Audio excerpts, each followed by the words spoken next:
사람의 인생은 크게 세 가지로 나뉩니다. 바로 초년, 중년, 말년인데요. 이 뒤에 운을 붙여 많이들 말씀하십니다. 그런데 이 세 가지 중에 말년운이 좋아야 인생을 잘 살았다는 말도 있지요. 사실 사람이라면 누구나 기복이 있습니다. 그래서 도저히 벗어날 수 없을 것 같이 마치 깊은 수렁에 빠진 듯 고통스런 나날이 계속될 때도 있습니다. 이런 때이면 과연 내 생에 좋은 운이 올까? 나에게는 복이 없는 것 같다는 말씀들을 하십니다. 고통이 끝나지 않고 계속되면 정말 버티기 힘든 것도 사실이지요. 그런데 그때가 곧 운이 바뀔 때입니다. 깊은 어둠 속에 있다면 곧 새벽이 온다는 말도 있지요. 사람의 운도 마찬가지입니다. 어떤 분은 심지어 60대까지도 운이 좋지 않아 너무 힘들었는데 70대에 운이 피어서 건강하고 풍족하게 살면서 말년의 복을 누리며 100세를 넘기는 분들도 있지요. 지금 힘들다면요. 우리에게 아직 운이 다가오지 않았거나 아니면 운이 왔더라도 그것을 알아차리지 못하여 진정한 내 것으로 만들지 못했을 경우가 많습니다. 각 띠 중에서도 말년에 대박나는 말년운이 좋은 띠가 있는데요. 여러분들이 가장 지키셔야 되고 좋게 만들어서 잡아야 하는 복이 말년복입니다. 그래서 오늘은 50대 이후에 말년운이 대박나는 띠를 소개해 드리겠습니다. 더불어 책 속 지혜를 통해 운을 좋게 만드는 방법도 알려드리겠습니다. 영상을 끝까지 시청하셔서 운이 온 것을 깨닫고 운을 크게 받는 방법까지 전부 알아가셨으면 합니다. 말년운이 대박나는 띠 6가지. 이전까지는 운이 좋지 않더라도 말년이 되면서 운이 확 트이는 분들이 계시는데요. 만약 나의 말년운이 좋다고 한다면 좋은 운이 올 때 사용할 수 있는 것들을 준비하는 것이 좋습니다. 말년운이 좋다고 하면 그 운을 더 크게 받을 수 있게 준비해야 합니다. 준비가 되지 않은 자는 큰 기회가 오더라도 그 운을 안타깝게 놓치고 맙니다. 앞으로 알려드릴 6가지 대박나는 띠를 가지셨다면 끝까지 시청하셔서 운을 크게 받는 방법을 알아야만 제대로 운을 활용할 수가 있습니다. 또한 해당되지 않다고 하시더라도 운을 크게 받을 수 있는 방법을 알아야 대운이 들어오는 느낌을 알아채고 활용할 수가 있는 것입니다. 그럼 지금부터 재물운을 비롯한 말년운 초대박나는 띠를 알아보겠습니다. 첫 번째는 74년 갑인생 호랑이띠입니다. 성격이 강하고 욱하는 성질도 있고 술을 좋아하시는 분이 많은데 이분들의 장점은 의리가 있다는 것입니다.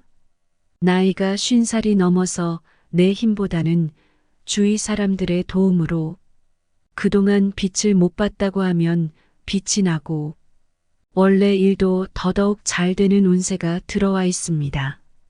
내가 그동안 쌓아왔던 것, 다른 사람들한테 베풀었던 것들이 다 나에게 돌아올 수 있는 띠가 갑인생 범띠입니다. 기회라는 것은 내가 만들기도 하지만 타인이 만들어주는 기회도 있습니다. 내가 기회를 만들려고 노력했던 것이 나중에는 다른 사람들이 나에게 도와줌으로써 큰 운을 받게 됩니다. 두 번째는 71년 신해생 돼지띠입니다. 물론 사람에 따라 성격이 조금씩 다를 수 있겠으나 일반적으로 돼지띠 분들은 정이 많은 분들이 많습니다. 그래서 베푸는 것도 좋아하고 밥 사주는 것도 좋아하고 어떻게 보면 오지랖이 좀 넓어서 마음고생을 하시는 분들도 있는데요. 신해생 돼지띠 같은 경우는 내 자식이 크게 성공을 하는 자식운이 매우 높습니다. 그렇기 때문에 자식에 대해 신경을 써주고 여유가 된다면 자식이 하고 싶은 것을 시켜주는 것이 좋습니다. 그것이 나중에 10배가 돼서 나한테 다시 돌아올 수도 있습니다. 이 자식운은 꼭 자식이 있어야만 되는 것은 아닙니다. 내가 지금껏 만들어왔던 일에 대한 결과물도 포함이 되는데요. 만약 자식이 없으신 분들이라면 지금 하고 계신 일이 더더욱 눈에 띄고 잘될 운이 들어와 있다고 생각해 주시면 되겠습니다. 세 번째는 68년 무신생 원숭이띠입니다. 원숭이띠 분들은 머리가 좋고 굉장히 계획적이고 강박도 있고 꼼꼼하고 완벽하게 생활하려고 하시는 분들이 많습니다. 50살이 넘었지만 왜 나는 아직까지도 운이 좋지 않지? 말년운이 좋지 않을까봐 걱정된다고 생각하실 수 있지만 요즘은 젊게 사는 것이 추세이기 때문에 요새 50대는 과거의 50대와 다릅니다. 오히려 말년보다는 중년에 가까운 것이지요. 말년운은 대략적으로 60세 이후에 오는 경우가 많으며 늦는 분들은 80대에 대박이 터지는 경우가 많습니다. 68년 무신생 원숭이띠 분들은 그 운세가 거의 다 와 있기 때문에 지금껏 고생하신 분들이 있으셨다면 아침이 밝아오기 전 새벽이 가장 어둡다는 것을 생각해 주시고 희망찬 하루하루를 열길 바랍니다. 정말로 조금만 더 참으면 벽이 뚫리면서 원하는 것을 얻는 급행 열차를 탈 수 있는 운이 들어오기 시작합니다. 조금만 더 힘내셨으면 좋겠습니다. 네 번째는 61년 신축생 소띠입니다. 소띠는 신중하고 성실하며 행동하기 전에 깊게 생각하며 인내심이 강하다는 장점이 있는데요. 문제는 자신의 고집이 있고 자기 주장이 강하여 주위 사람들과의 부딪힘이 많은 편입니다. 사회생활을 하면서 윗사람에게 머리 숙이지 않고 아랫사람에게 부당한 일을 시키려고 하지 않으며 독불장군 같다는 소리를 많이 듣는 분들도 계실 겁니다. 대부분 많은 분들이 직장을 퇴직하고 새로운 인생을 맞이하고 계실 텐데요. 현재 방황이 많고 갈등이 많은 시기를 경험하고 있는 분들이 신축생 소띠인 분들일 것입니다. 가정적인 분들이 많고 보수적이고 고지식한 성격이신 분들이 많으신데 신축생 소띠 분들은 일을 늦게까지 해야 하는 운명입니다. 정년이 60살이라고 60살까지만 일하는 게 아니라 이 사람들은 욕심이 많고 재주가 많고 놀면 병이 나는 성격이기 때문에 자신의 건강적인 측면에서도 좀 더 일을 하시는 게 말년을 더 풍족하게 보내는데 도움이 됩니다. 만약 이전과는 다른 인생 이막을 열기 위해 예전과는 다른 일을 하게 되실 분들도 있으실 텐데요. 처음 하는 일이라 힘들고 어렵겠지만 소띠들의 타고난 책임감과 꾸준함, 성실함으로 맡은 일을 하면 순조롭게 잘 풀릴 운이 들어와 있습니다. 다섯 번째는 55년 을미생 양띠입니다. 지금 나는 말년이 너무 안 좋고 너무 힘들어.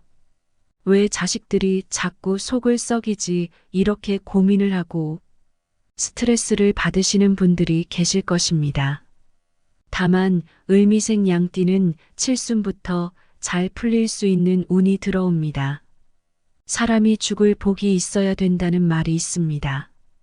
정말로 남부럽지 않게 성공한 인생, 풍족한 부자로 잘 살다가 갑자기 죽기 전 3년이 너무 비참해서 너무 어렵게 살아가고 갈 곳도 없고 남들도 찾아주지 않는 곳에서 쓸쓸히 돌아가시는 분들이 있습니다. 이런 것을 보통 말년복이 좋다고 하지 않습니다.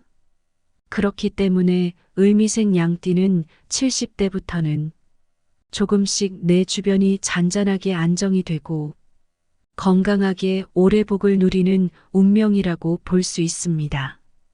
6번째는 51년 신묘생 토끼띠입니다. 신묘생 토끼띠인 분들은 자식복, 손주복이 있습니다. 만약에 내 자식이 고생을 해서 잘 안 풀렸어도 손자가 빛을 봐서 우리 집을 살릴 수도 있는 운세를 가지고 있습니다. 자손들로 인해서 내가 웃을 일이 많이 생기고 말년에 효도도 받을 수 있다는 운명입니다. 사람이 살다 보면 뭐니 해도 가족복이 최고라고들 합니다. 이분들은 가족복이 타고난 분들이기 때문에 천수를 누리며 행복하게 살아가실 운이 들어와 있습니다. 특히 조상이 많이 도와주는 띠가 신묘생의 토끼띠로 볼 수 있기 때문에 가족에게 항상 감사한 마음을 가지고 타인에게도 배려하는 마음씨를 보여준다면 더 큰 운을 받을 수가 있습니다. 대운이 들어오기 전 징조 5가지. 재능과 노력도 중요하지만 운이 굉장히 중요하다고 하는데요.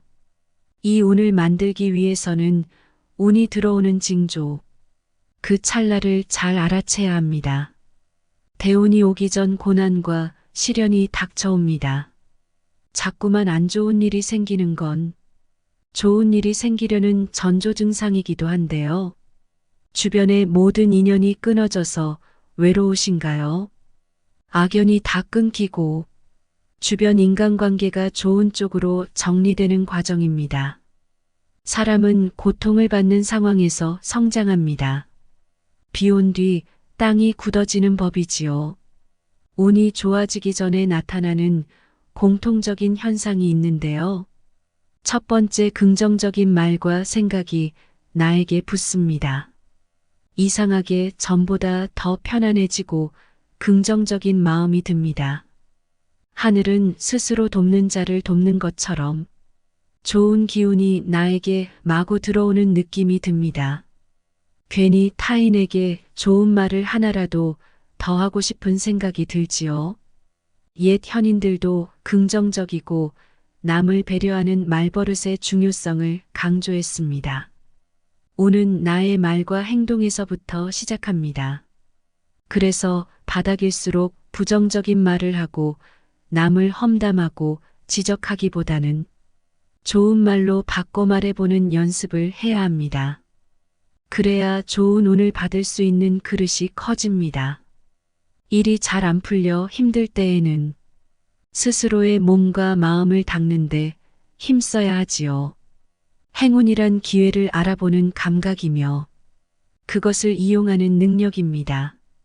그래서 우리가 대운이 들어오는 것을 알고 그것에 대해 공부한다는 것은 앞으로 닥쳐올 삶이 어떤 것인지 알고 대비하는 좋은 행동이지요. 두 번째, 주변 사람이 하나, 둘 정리됩니다. 보통 운이 좋아지기 전에는 오랜 세월을 함께했던 사람과의 관계가 끊어지는 경우가 많은데요. 인간관계가 정리되며 새로운 사람을 만나거나 이별 절교 등의 일을 겪습니다. 이 중에는 운의 흐름을 막고 있었던 사람과의 연이 정리되는 경우도 많습니다. 좋은 사람을 많이 만나는 것보다 나쁜 사람을 적게 만나는 것이 복을 불러온다고 하지요. 항상 좋은 말을 하고 그런 생각을 할 수 있는 사람을 곁에 두는 것이 좋습니다. 만약 주변 사람에 대한 피로감을 많이 느끼고 부정적인 생각이 자꾸 든다면 관계를 한 번쯤 정리해야 할 때입니다.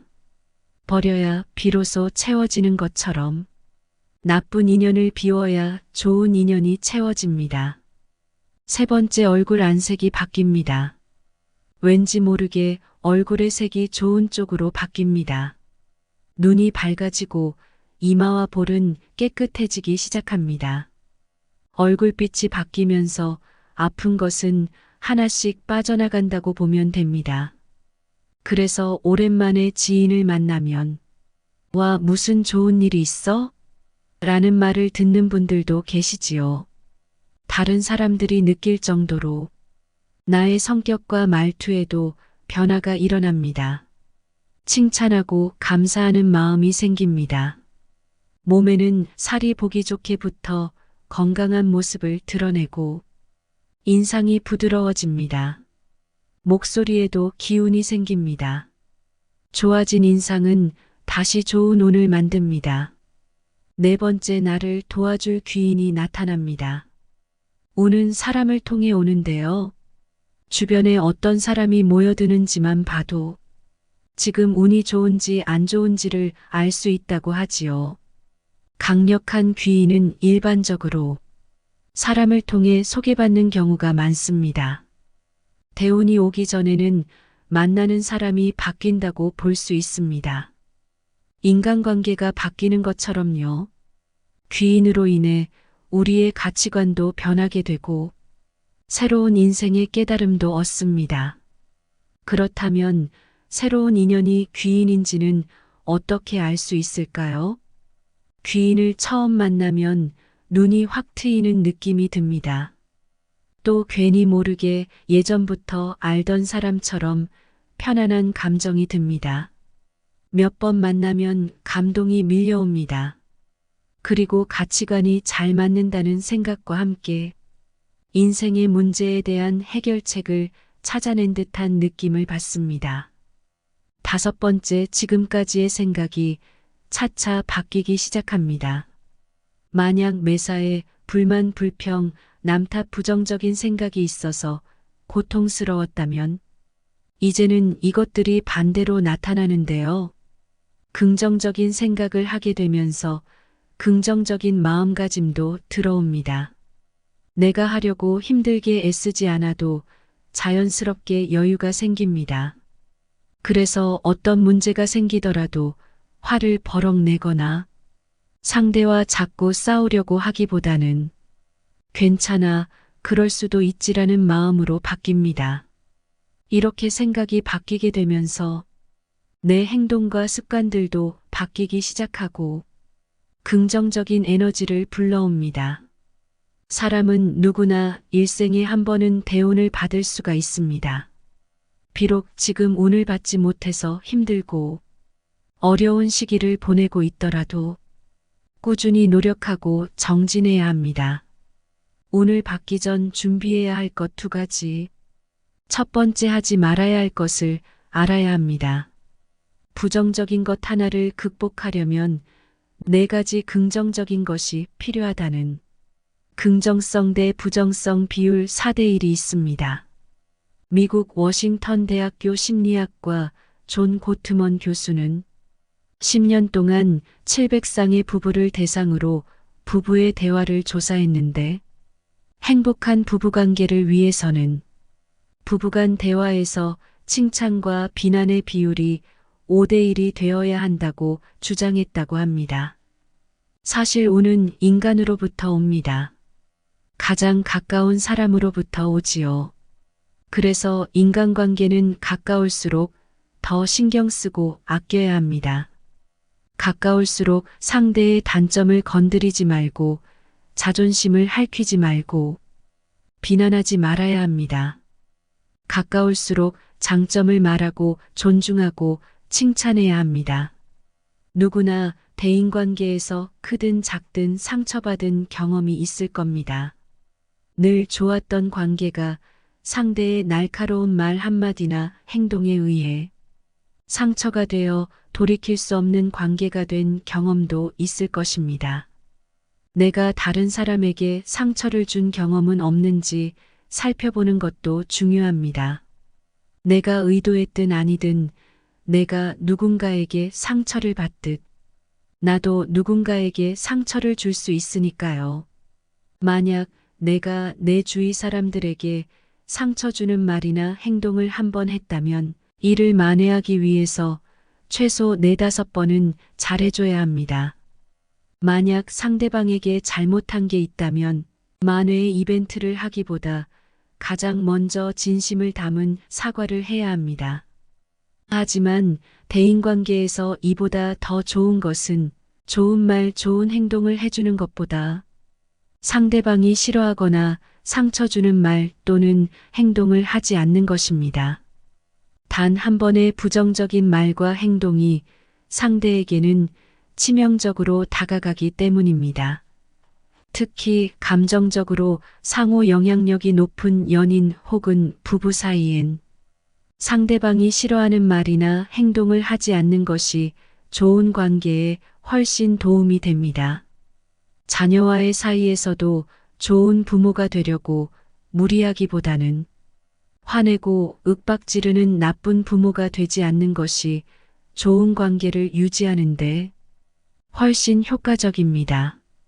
두 번째, 웃음의 중요성을 알아야 합니다. 웃으면 복이 와요라는 말이 있습니다. 소문 만복 내 웃는 문으로는 만복이 들어옴이라는 말도 있습니다. 너무 많이 들어서 식상하실 수 있는데요. 그렇다면 이건 어떨까요? 웃어야 할 때 웃지 못하는 사람은 3류, 웃어야 할 때 웃을 수 있는 사람은 2류, 힘들 때 웃는 사람은 1류다. 나이 40이 넘으면 자기 얼굴에 책임을 져야 한다는 말이 있습니다. 태어날 때는 부모가 만든 얼굴이지만 그 다음부터는 자신이 얼굴을 만든다는 얘기입니다. 태어날 때 잘생겼든 못생겼든 오랜 세월 마음을 어떻게 써왔느냐가 그대로 얼굴에 드러나게 된다는 것이지요. 아무리 잘생긴 얼굴이라도 늘 화가 나 있는 얼굴, 어두운 그림자가 있는 얼굴이 있습니다. 반대로 썩 잘생긴 얼굴은 아니지만 늘 웃고 바라보면 나도 모르게 미소 짓게 되는 그런 사람도 있습니다. 어느 쪽에 더 호감을 느끼게 될지는 물어볼 필요조차 없지요. 웃으면 좋다는 건 다들 익숙하게 아는 사실이지만 많이 웃기엔 우리 현실이 그리 녹록지 않은 것도 사실입니다. 쉬운 것 같지만 또 잘 안 되는 게 웃는 일인 것 같습니다. 그럼에도 불구하고 우리는 많이 웃도록 노력해야 합니다. 웃음이 없는 생활은 얼굴 표정이나 인상에만 영향을 주는 것이 아니라 정신 건강과 신체 건강에도 나쁜 영향을 주거든요. 얼굴 근육들을 잘 이완시켜 주기만 해도 훨씬 잘 웃을 수 있습니다. 하루에 한 번이라도 크게 웃는다면 의사를 멀리할 수 있습니다. 웃음은 신이 인간에게 내려준 가장 아름다운 명약이라고 말할 수 있겠습니다. 웃음은 의학계에서 실제 치료에도 사용되고 있습니다. 우리나라에서는 드물지만 외국에서는 웃음 요법이 시행된 지 오래되었지요. 웃는 얼굴에 침 못 뱉는다는 속담은 그냥 생긴 말이 아닙니다. 오랜 세월 검증된 결과지요.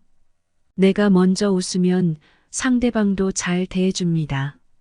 밝게 웃으며 대화를 이어가는 사람에겐 호감이 갑니다.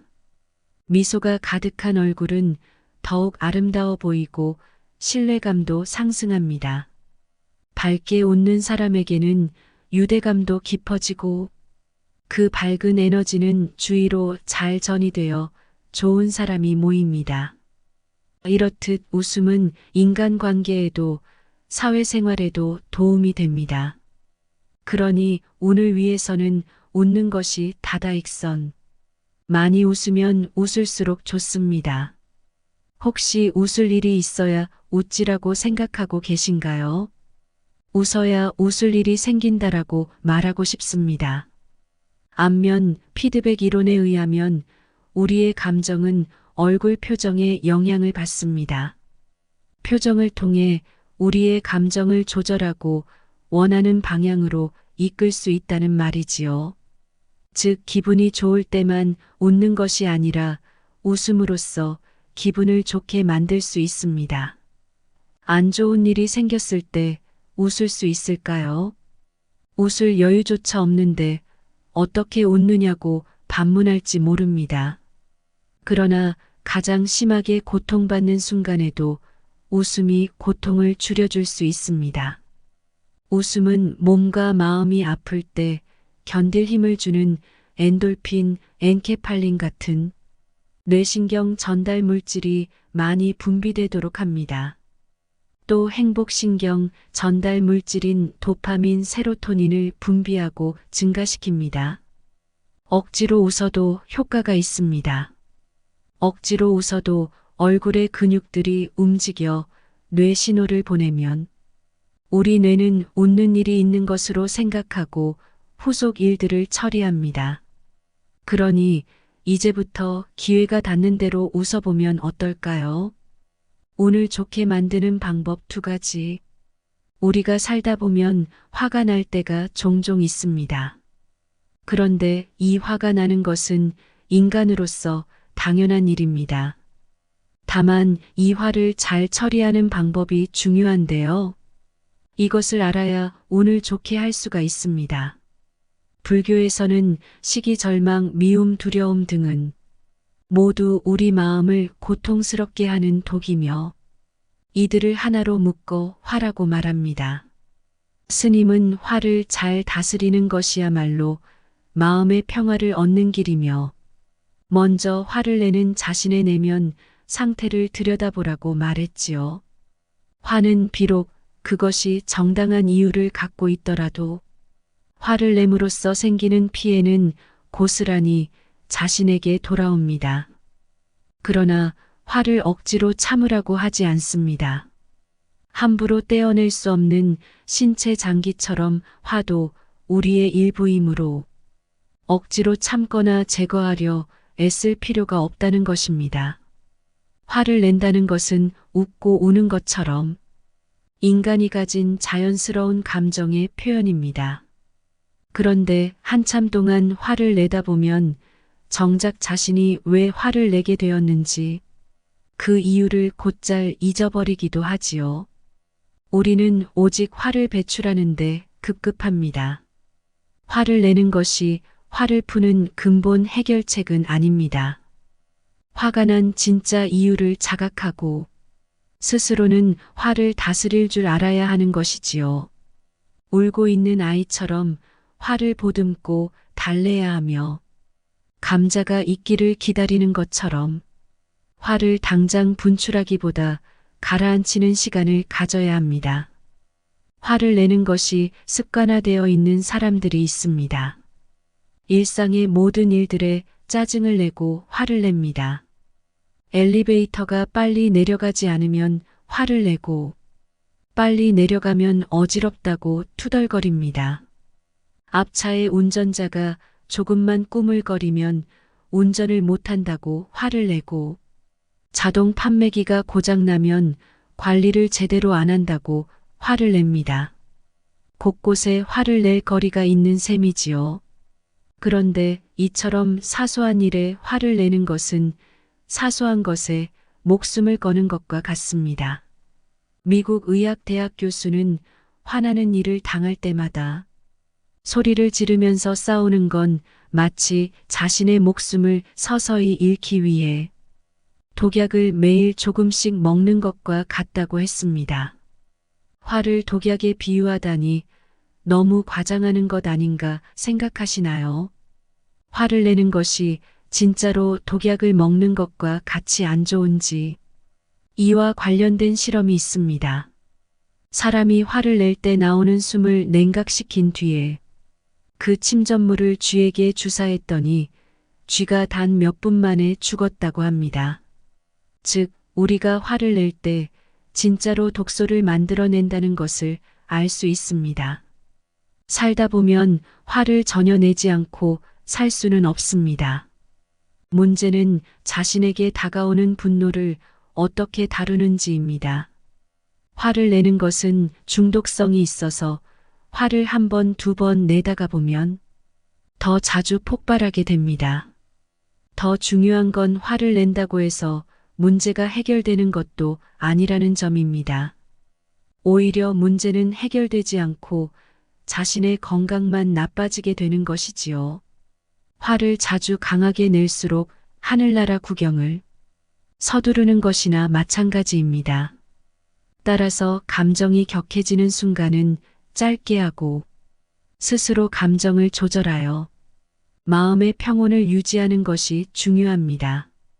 한두 번 화를 내고 성질을 부렸다고 해서 당장 목숨이 위태로워지는 것은 아니지만 그런 생활이 반복되고 몇 년씩 지속되면 우리 몸의 호르몬이 갈피를 못 잡고 제멋대로 작동하게 됩니다. 그렇다면 어떻게 해야 지혜롭게 화를 처리할 수 있을까요? 우선 마음의 여유를 갖고 긍정적으로 생각하기를 습관화해야 합니다. 화가 난다면 당장 표출하지 말고 심호흡을 한 뒤 이렇게 해보세요. 첫 번째, 지금 상황이 화를 낼 만큼 가치가 있는가? 혹시 내가 사소한 일에 목숨 거는 것은 아닌지 생각해 봅니다. 두 번째, 화를 낼 만한 정당한 이유가 있는지, 괜히 스스로의 분에 못 이겨 화를 내는 것은 아닌지를 생각해 봅니다. 세 번째, 내가 이 상황에 효과적으로 적절히 대응했는지 돌아봅니다. 이런 방법으로 화를 평가하고 화를 처리하면 됩니다. 물론 꾸준한 연습과 노력이 필요하지만 건강하게 화를 다루는 법을 배워야 합니다. 화를 적절하게 잘 처리해야 정신도 신체도 건강하게 유지할 수 있습니다. 사소한 일에 화를 내는 것은 사소한 일로 내 목숨을 거는 것과 같다는 점을 명심하세요. 매사에 감사하는 마음을 갖도록 연습해야 합니다. 인생은 커다란 영화 스크린과 같습니다. 똑같은 화면이라도 보는 이의 눈 높이나 보는 각도에 따라 다르지요. 관객은 두 가지 부류로 나눌 수 있습니다. 한 부류는 주로 불평을 합니다. 나는 왜 이리 못났을까? 우리 집안 분위기는 왜 이럴까? 내가 다니는 직장은 왜 지옥 같지? 내가 태어난 이 나라의 꼴은 도대체 뭔가? 또 다른 부류는 만족하고 감사해야 합니다. 부르면 대답해 주시는 부모가 계신 것만으로도 감사하고, 일할 수 있는 직장이 있음에 감사하고, 자신이 태어난 조국이 있음에 감사합니다. 여러분은 둘 중 어떤 모습인가요? 우리는 전에 없던 물질적 풍요와 문화를 누리고 편리함을 누리며 살아갑니다. 그런데 늘 부족하다 느끼고 자주 불평을 하는 삶을 살고 있지는 않나요? 감사하는 마음이 없다면 매사 불편과 불만이 생기게 됩니다. 한 가지 분명한 것은 고마움을 모르는 사람의 생활은 불행해지고 감사하는 이들의 생활은 행복해진다는 것입니다. 작은 일이든 큰 일이든 매사에 감사해야 합니다. 감사하다고 표현할 줄도 알아야 합니다. 미국인들은 감사합니다라는 표현을 지나치다고 느낄 정도로 자주 합니다. 그런데 우리는 고마움을 느끼는데도 입으로 표현하는 데에는 너무 서툴고 인색합니다. 특히 가까운 사람에게는 감사하다는 말을 더하지 않는 경향이 있습니다. 당연하다고 여기는 마음이 감사함을 방해하는 것이지요. 그러나 부부이기에 가족이기에 감사하다는 말이 더욱 필요합니다. 이웃에게도 더불어 사는 이들에게도 그리고 이 세상 모두에게도 감사하다는 마음을 가져야 합니다. 연구 결과에 따르면 감사한 마음은 우리를 건강하고 행복하게 해줍니다. 병에 대한 저항력을 높여주어 우리 몸의 면역을 높입니다. 불안과 우울을 줄여주며 행복감을 증가시킵니다. 매일 감사하며 사는 사람은 그렇지 않은 사람보다 평균 7년을 더 오래 산다고 합니다. 탈무드에서 이렇게 말하지요. 세상에서 가장 행복한 사람은 감사하는 사람이다. 누구나 불만도 느끼고 감사함도 느낍니다. 그러나 그중 어떤 감정에 집중하냐에 따라 우리 삶의 모습은 확연히 달라집니다. 감사할 일이 없다고 생각할 수도 있습니다. 하지만 꼭 특별한 일이 있어야만 기쁘고 행복한 건 아닙니다. 만족의 기준을 조금 낮춰보세요. 기쁘고 감사할 일이 더 많아지고 몸과 마음도 훨씬 건강해질 겁니다. 감사하는 마음은 우리를 아름답게 하고 세상을 아름답게 만듭니다. 그렇게 좋은 운도 불러오는 것이지요. 오늘 감사한 일이 있었나요? 3가지만 떠올려 보시고 기록해 보세요. 댓글로 감사한 일들에 대해 적어주셔도 좋을 것 같습니다. 오늘 들어보신 이야기 어떠셨나요? 말년운이 좋아야 정말 행복한 사람의 인생이다라는 말도 있지요. 좋은 운을 위해서 저도 꾸준히 노력해야겠습니다. 매사에 감정을 좋은 방향으로 표출되도록 다스리고 감사의 말을 더욱 많이 하는 한 해가 되면 좋겠습니다. 여러분의 앞날에 항상 풍요와 행복이 오길 바랍니다. 지금까지 인생길잡이였습니다. 구독과 좋아요, 따뜻한 댓글은 항상 큰 힘이 됩니다. 오늘도 들어주셔서 감사합니다.